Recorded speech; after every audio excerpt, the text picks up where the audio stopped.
Please proceed.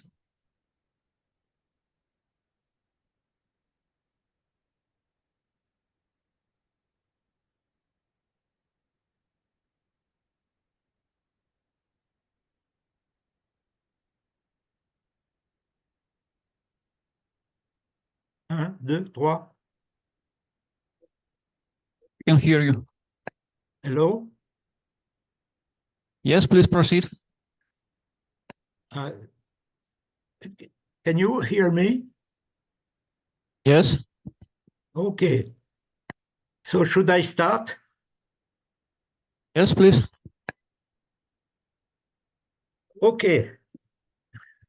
Good morning, everybody. Thank you for your invitation to participate to this meeting.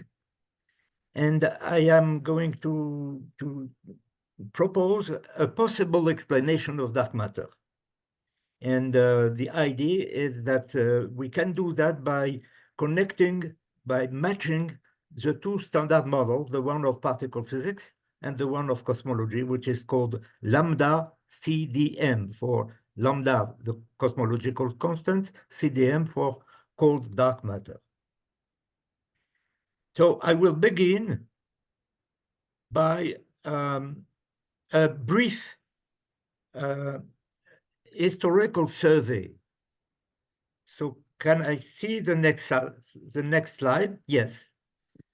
So why I do this brief historical survey is mainly to show that in the very beginning of cosmology, that is just at the end of the elaboration by Einstein of its theory, of its general theory of relativity, he tried a cosmological model, which implied the introduction of this cosmological constant in order to prevent the collapse of his model universe due to its own gravitation. So this is, next slide, please.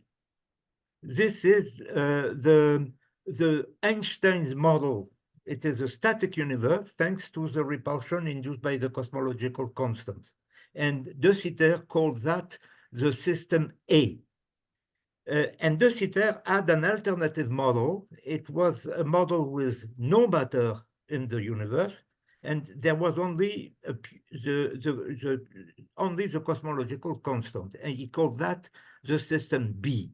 And why I talk of this survey is to show that now, in the present time, now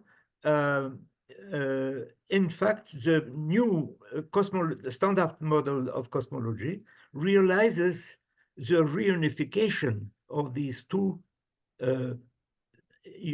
original models. So finally, after that, we had a first cosmological standard model known as the hot Big Bang model. And now this change with the realization that the cosmic microwave background leads to a new standard model of cosmology, which is lambda CDM. So next slide. So let me remind you what is contained in this, what is contained in this new standard model. The starting point is the cosmic microwave background, which has been measured with more and more accuracy. The last one is the map, the full sky map of the CMB, which is given by the Planck experiment in 2018. And you have this other map, which is the map of the lensing potential. Now, a lensing potential means that it is a potential, it's a negative energy density. And in fact, this lensing potential is nothing more than the dark matter. Next slide. So what is lambda CDM? I call this a Gedanken experiment. That is an experiment made by thought, which allows you to bring back in the tableau, to bring back the visible matter that has been removed. At the foreground, which could blur and interfere with the CMB. And this is what the reconciliation of all observations, which are shown in this graph. You have the baryonic acoustic oscillations, you have the CMB, which is here, and you have the supernova, which are here, and everything converges in this small region, and this is the standard model of cosmology. And here you have the fact that this standard model allows to tell you that the spatial curvature is zero. And this is the result of the simulation. This picture always impresses me very, very much because it gives you a way to see how does look the present universe. And it is the best simulated universe. Yeah, there is now a new thing which is even better than this one. So next slide. So the point in lambda CDM is that you have three stages. A first stage, which is what is called the primordial inflation, that is that it's a stage in which the radius of the universe, here it is A of t, the scale parameter, is the radius of the universe fixed to 1 at present time. So this A of t is exponential of t, so it's an inflation. Then you have a stage of expansion in which A of t raises only like square root of t instead of the exponential. And then back, you return to a reinflation. That is, it has been called an acceleration of the expansion. And in fact, this the problem with now this thing in red here and here means this what would be the cosmological model if there would be no cosmological constant. And this it is the rest when if the model had not the inflation phase. You see that this model would arrive here at a point where A of t is equal to 0, and this is a singularity. And in fact, this singularity prevented the old standard model, the hot Big Bang model, to be okay because it had, if you have a singularity in the theory, your model is certainly wrong.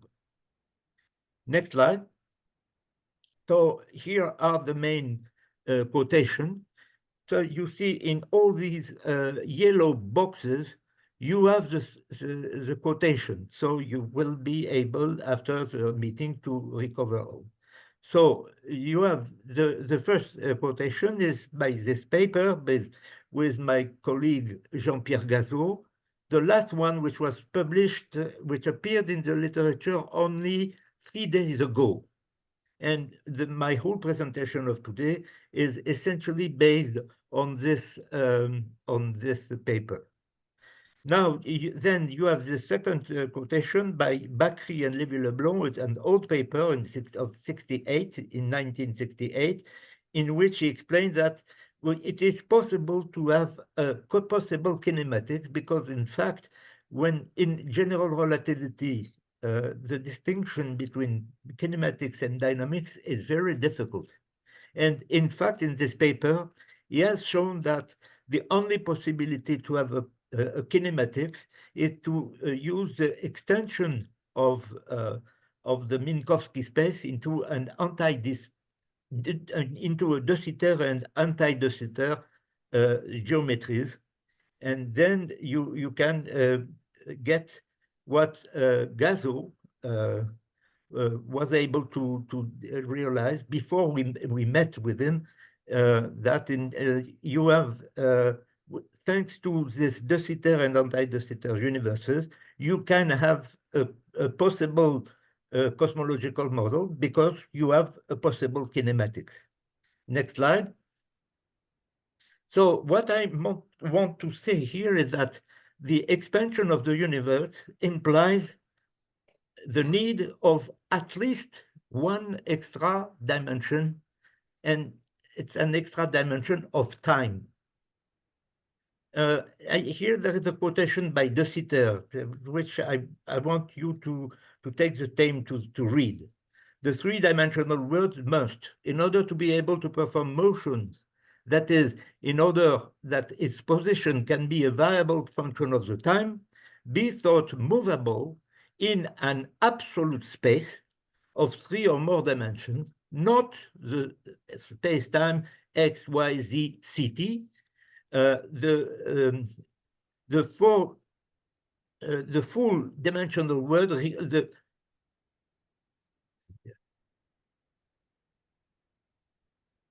the four-dimensional world requires for its motion a four or more dimensional absolute space, and moreover, an extra-modern time. I want to underline this. That is a time which is essentially the time of an imaginary observer who would observe the universe from the outside. This is the extra-modern time, which is a global time.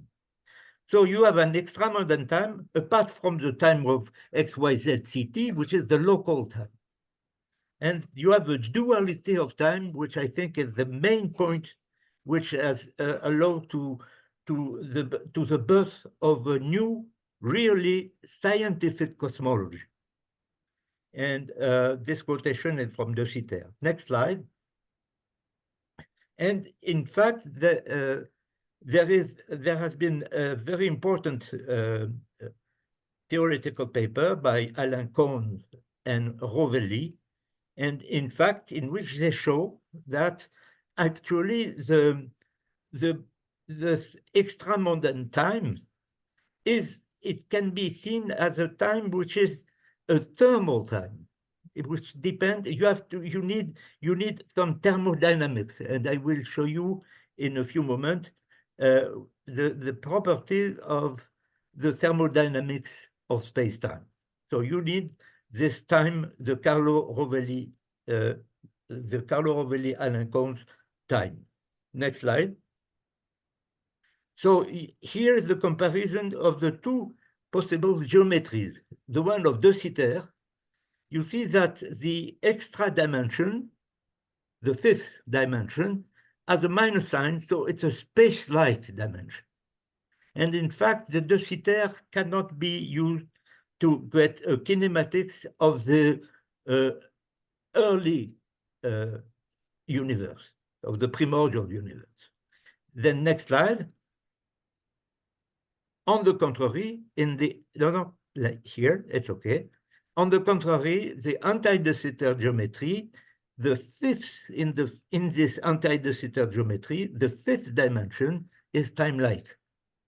And in fact, that is why we can think of the early universe or the primordial universe as with an anti-De Sitter geometry. Next slide. Here is the contribution of my main collaborator. In fact, I would have been completely unable to do that without him. And in fact, he explains that in an anti-De Sitter geometry, you take an elementary system, it has an energy, at rest, which is a concept very strange, which people usually in particle physics are not familiar, because energy at rest, the only energy at rest we know is the rest mass. But if the rest mass is zero, how can you have an energy at rest? And that is what you see here, that at first order in H bar, if you assume, for instance, that you have a fermion with S equals 1/2, spin equal to 1/2, you have the rest mass is zero, because and at first order in H bar, this is in H22, so you can neglect that, and you may have a mass which is not zero, because omega ADS is just the square root of the lambda ADS. Lambda ADS is somehow the sphere, the radius of the sphere of the anti-de Sitter geometry. And in order to the order of h bar, an elementary ADS system in the Wigner sense is a deformation of both a relativistic free particle with rest energy mc squared, 0 in the case where m is equal to 0, and a 3D isotropic quantum harmonic oscillator with ground state 3/2 of h bar omega ADS. That is absolutely basic. In contrast to ADS, the Poincaré and the asymmetry, the energy spectrum is continuous, but you have two possible solutions. But in fact, if m equals 0, you have and s equal to 1/2, you have two possibilities. You have no rest energy. And in fact, next slide. So you have here a property which is extremely important, which is called holographic equipartition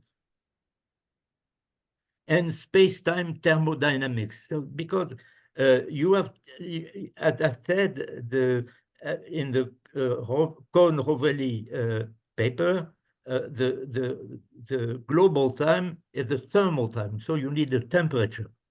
And in fact, you can do that with this formalism of the holographic equipartition.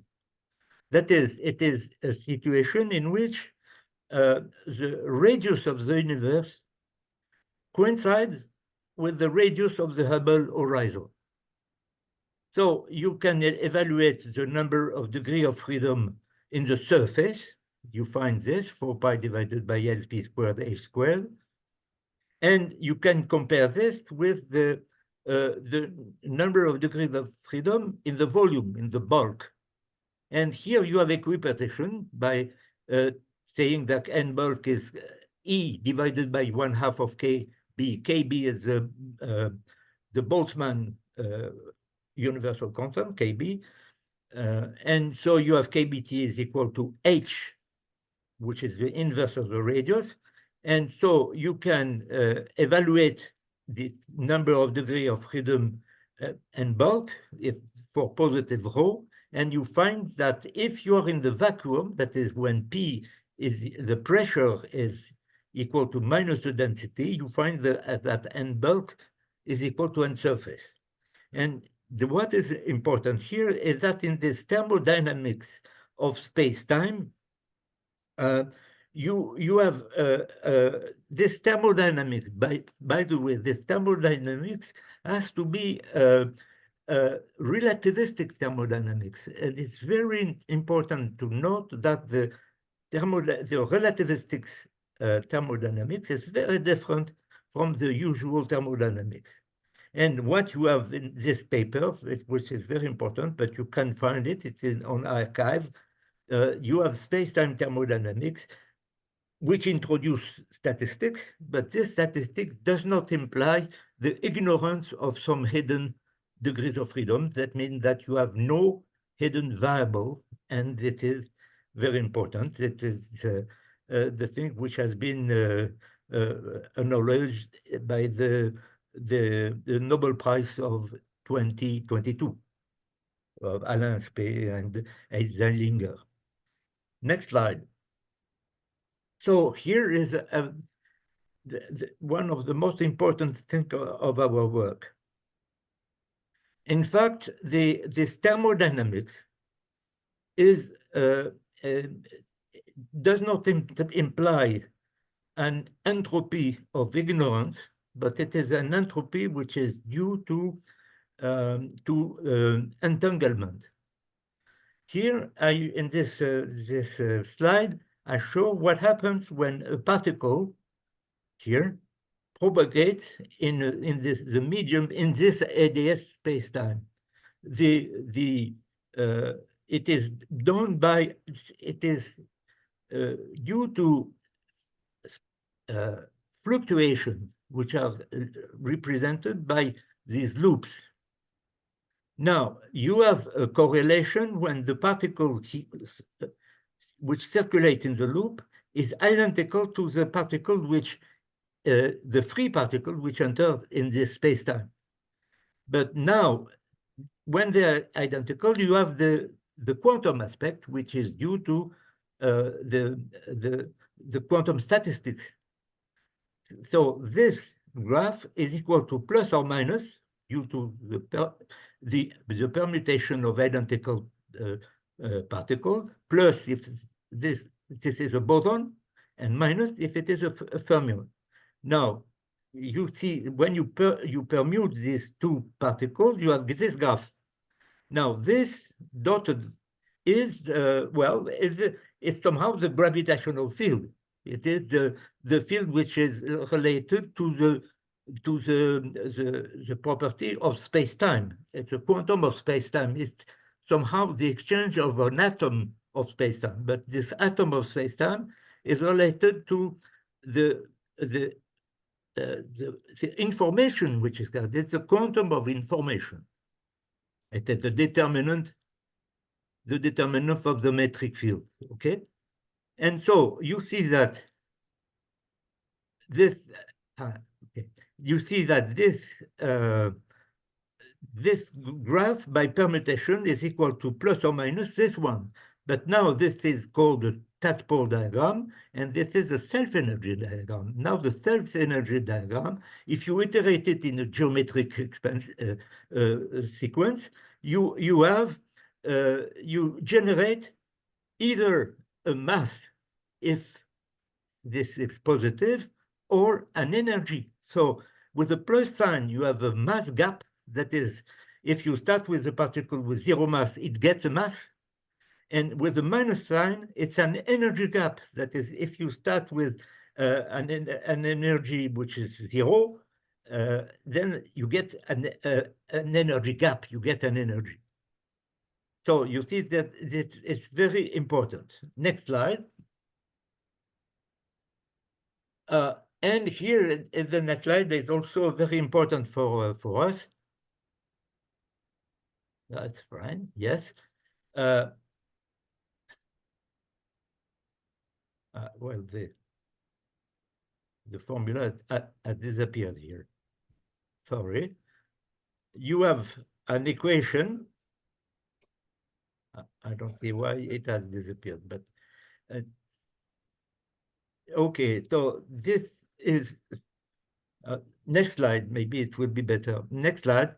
No, previous slide. Go back. No.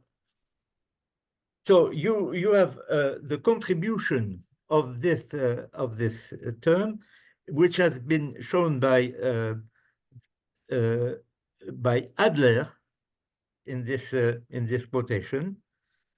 Einstein gravity has a symmetry breaking effect in quantum field theory. It has shown that you can that the gauge theory are able to induce gravitational interaction. And now all these terms, all these condensates produce a contribution in the so-called trace anomaly, which has a factor which is 11 NC minus 2 NF. NC is a number of color and NF is a number of flavor divided by 3. And this factor is present in all the contributions of all the condensates. Now, this all the contribution of this of all the condensate is due. The presence of this factor is due to the fact that the scale parameter or the mass parameter has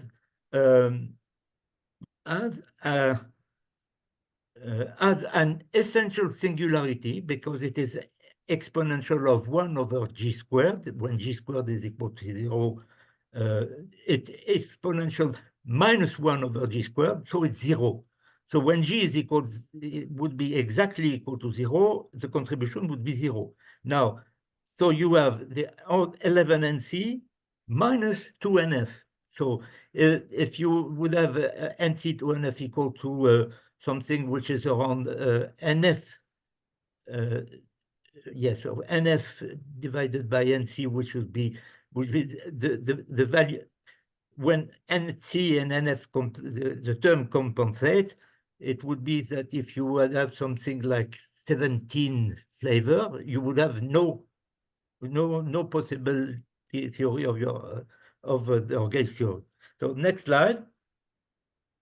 So that is why Gazo found that there are in the chronology of the universe, you have a de Sitter phase, a very, very early universe, and then an anti-de Sitter phase. Next slide. Here you can see what I was meaning with the methodology of effective theory. Let me see the next slide. No, so go back to the previous. Yes. Here, what instead of showing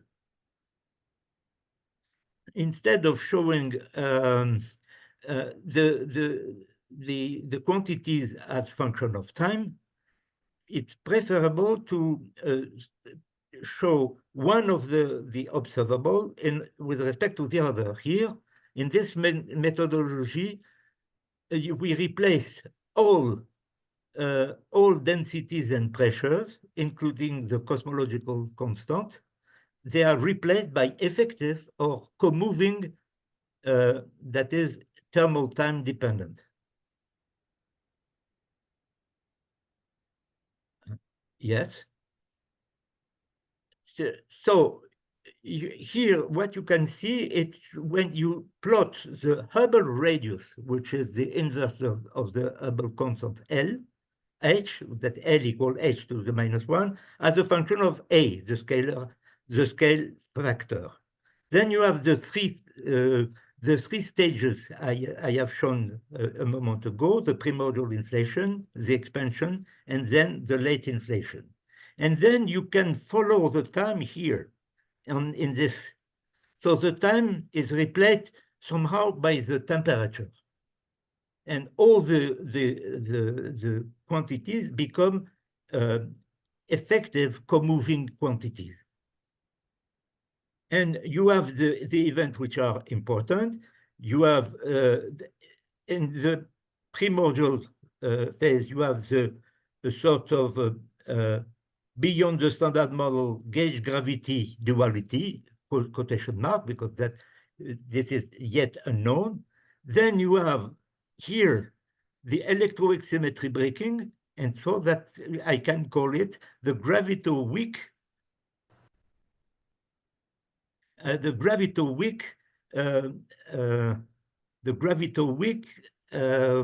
energy density with the electroweak symmetry breaking. And in fact, we shall see here that this is a de Sitter phase. On the contrary, when you go to color confinement, that is when you have the quark gluon plasma, which transformed into hadrons, you have color confinement at this point delta. Then you have a change from radiation to matter dominant. Then you have the vanishing of the total active mass, and then you have today. And this is the future event horizon, and this is the BSM, the past event horizon, and this is called, this top point beta is called the Big Bang ignition. So next slide. So here, the effective quantum vacuum. So I show you how the quantum vacuum is an effective quantum vacuum. It has three properties. It is flat, dark, and empty.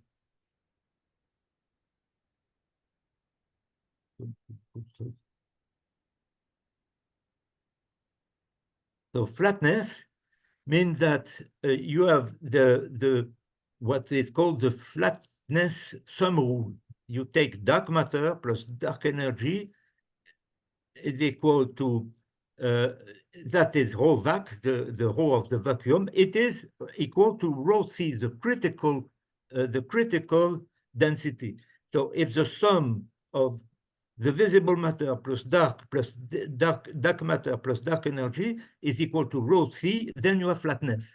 So rho c, if you assume that rho of dark energy is the rho of lambda, then rho c is equal to the rho of the vacuum. It is 3/2 of rho lambda. That is a very important point.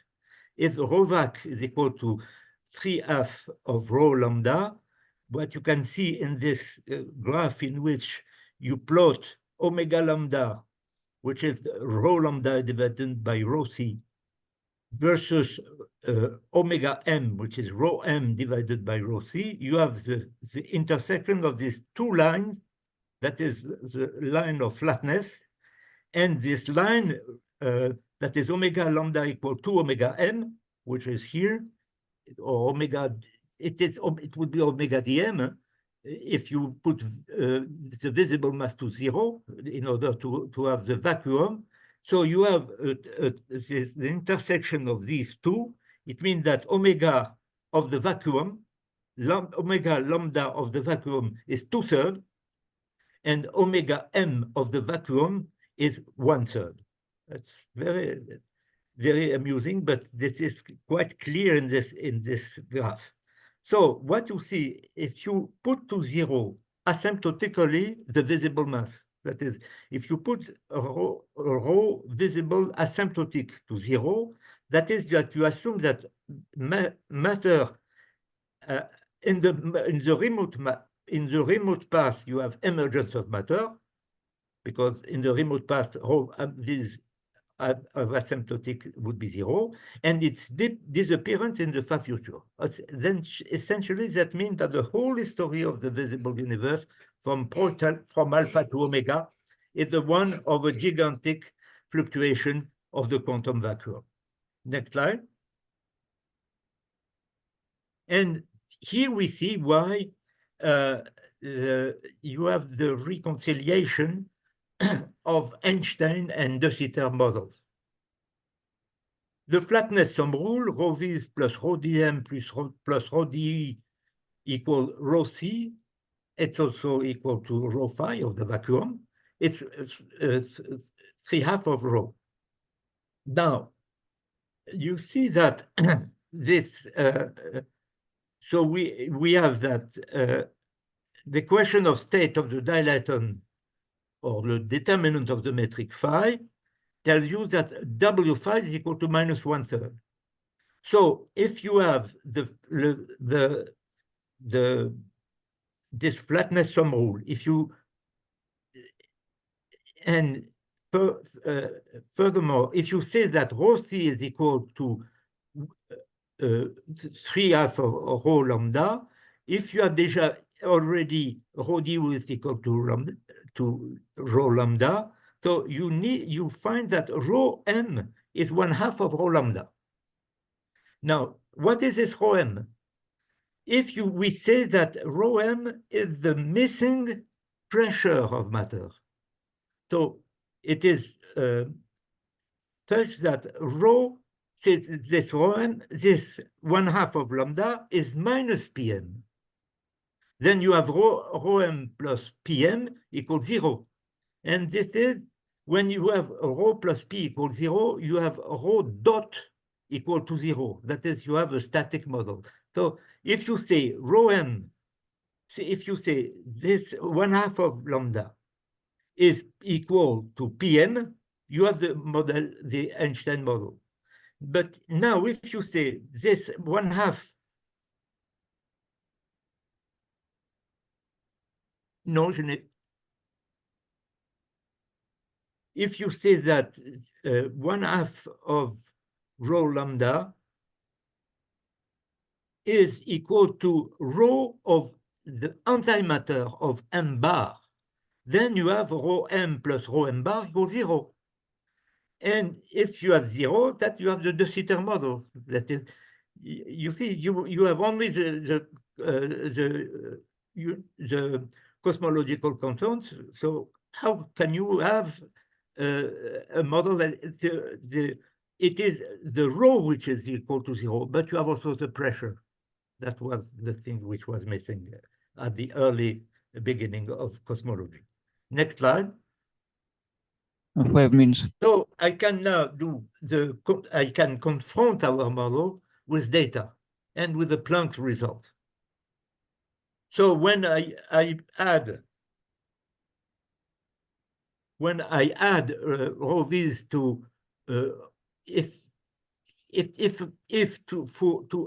to add rho v's to obtain rho vacuum to obtain rho lambda, we must note that only half of rho v's, which is the anti-fermion, has to be taken into account since the fermion contribution remain in rho v's. So if we equate rho m vac with 1/2 of rho lambda with minus rho m bar, we find in terms of omega, we find some important equation. We find that omega lambda, as I said, in the vacuum it is 2/3, but you have to add to it 1/2 of omega v's. Then you find omega lambda. Omega m is minus 1/2 of omega v. And then since omega dm is equal to omega m minus omega v, we have omega dm equals 1/3 minus 3/2 of omega v. So you see, this can be tested because we know, thanks to the Planck experiment, we know all the value of omega m, and omega v. Next slide. And we obtain an agreement which is within the error bars. You see, omega lambda equal 2/3 plus 1/2 of omega v. That is 0.666. This is from our model. This is omega v from Planck. And we find this 0.0690. And the Planck result is this. Now, for omega m, 1/2 minus 1/2 of omega v, we have 0.309 to compare to 0.311. And omega dm minus 1/3 minus 3/2 of omega v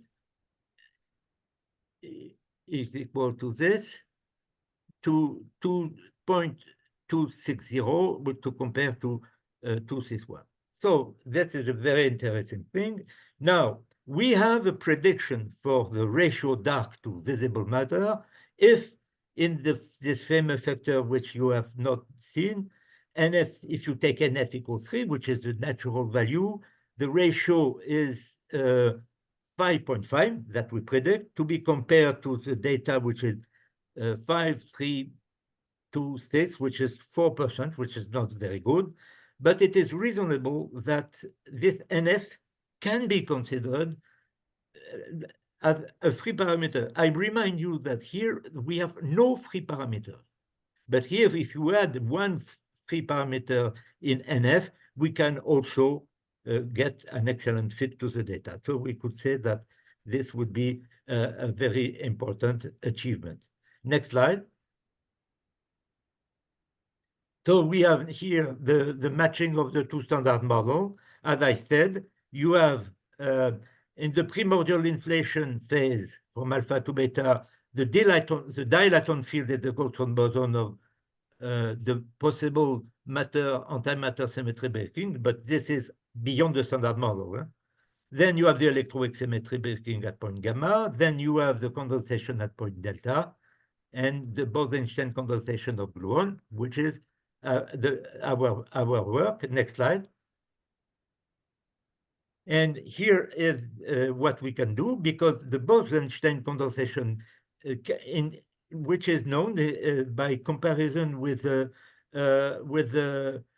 work of people working in ultra cold atoms, like my brother Gilles Cohen Tannoudji.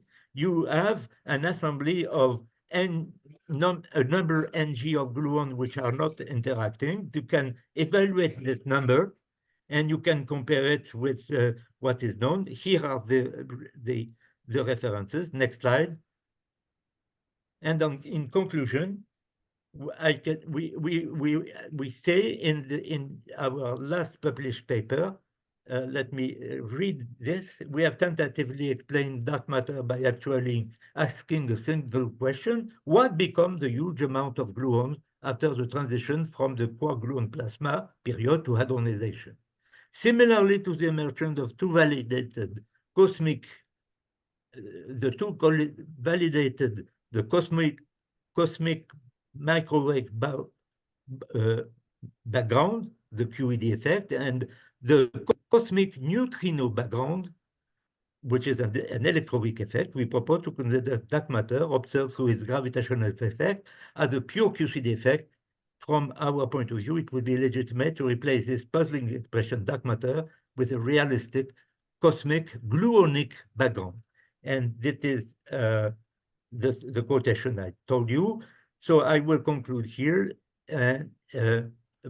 by acknowledging your kindness and asking you to forgive the problem we had with this, because I modified my slide this morning, but it was not taken into account. So I am sorry. So I reserve for the discussion some point about the theoretical outlook. Next slide. Okay, thank you very much. Thank you. I think we have time for a couple of questions from Zoom first. I do not hear very well.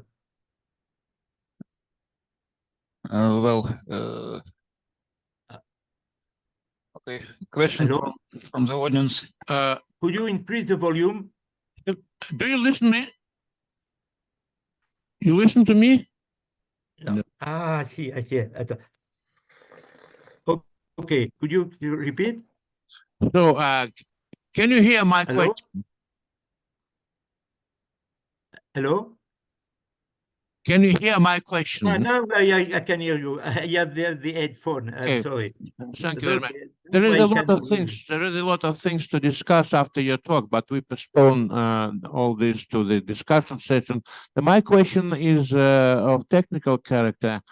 In your ADS option, these coordinates which you make positive, which contributes positively into the interval, and you call this, according to the picture you have shown, this coordinate is closed. So there is some kind of periodicity related with that. Is that true? No, I'm sorry. I did not get really the question. Could you repeat your question? The additional extra time you have introduced. Yes. ADS. It seems to me that according to the picture you have shown related to that, this extra time is closed, is periodic. No? It's really it's a global time. But I think that closed. With that, you have related some frequency you have shown, which is related to this fifth time, extra time, omega. It's Yuri. Now I see you. Yeah. Here, let Jean-Pierre Gateau put the answer. Yes. Good evening. Good morning, everyone. Good morning, Jean-Pierre. Sorry. So the question of periodicity of anti-de is not actually a very important question, because you can always consider the universal covering of anti-de Sitter. So you can transform the circular time in the real line. Yes, I see. Thank you very much. Thank you. We continue maybe with the discussion session. Thank you. Yeah, you're welcome. Okay, now we have a coffee break, I think, which can be combined with further discussions. With the discussion, yes.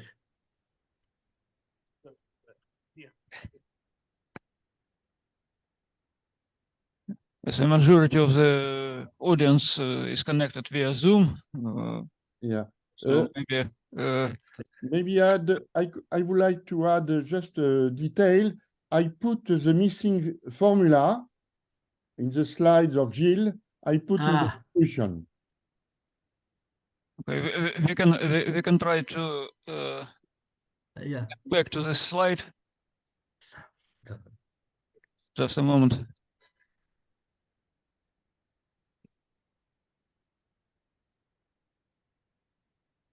Just a moment. Yes. We can try to bring back this slide.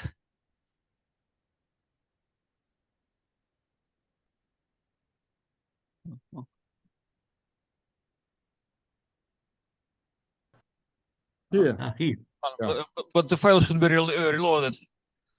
Yeah, and the missing formula is in the discussion.